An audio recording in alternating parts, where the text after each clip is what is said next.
Hello everyone, I hope आप लोग बहुत अच्छे होंगे और मैं भी बहुत अच्छी हूँ। आज था महापर्व का लास्ट डे। मैं सुबह सुबह 3 बजे उठकर मम्मी के लिए यहाँ बना रही थी खाना, क्योंकि मम्मी का था आज पारण।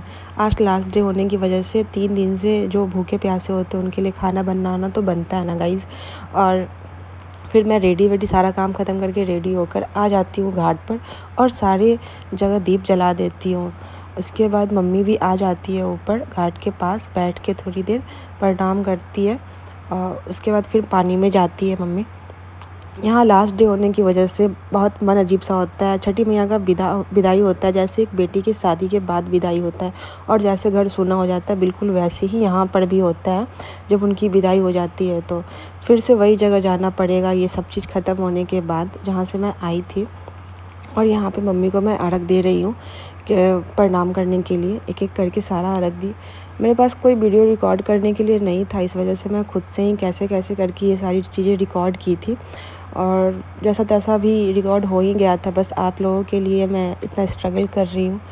काश कोई होता तो फ़ोटो वोटो भी होता यहाँ का, बट फ़ोटो भी नहीं है मेरे पास। जितना हो सका उतना मैं रिकॉर्ड कर पा रही थी। उसके बाद यहाँ पे सारा कुछ ख़त्म होने के बाद मम्मी ने मुझे प्रसाद दिया, चंदन भी लगाया, बट मैं वो रिकॉर्ड नहीं कर पाई। मम्मी देवता जब पूजने गई तो वहाँ पे सारे बच्चे आ गए और सबको मम्मी ने चंदन लगाया एक एक कर। फिर यहाँ पे प्रसाद भी बटा रहा था तो मैं प्रसाद लेने के लिए दौड़ते गई और इससे प्रसाद ले ली। और सब लोग यहाँ पे थे। यहाँ घर के पास सारा मंदिर है, इस वजह से सारे लोग एक ही जगह आते हैं। और फिर मम्मी को यहाँ पे ये सारे लोग, आंटी लोग भी मिल गई थी और फिर मम्मी यहाँ भी सबको सिंदूर उंदूर लगा रही थी। मैं घर आते ही सबसे पहले मम्मी को चाय पानी देकर और सबसे पहले मम्मी के लिए सब बना रही थी। क्योंकि चावल मैं बाद में बनाती ताकि गरम गरम खाने में सही लगे। और सारा खाना बनाने के बाद मैं पापा मम्मी दोनों को ही खाना दे दी। दोनों को खाना देते ही मम्मी सबसे पहले खाना स्टार्ट की और फिर हम लोग भी खाना खाए थे।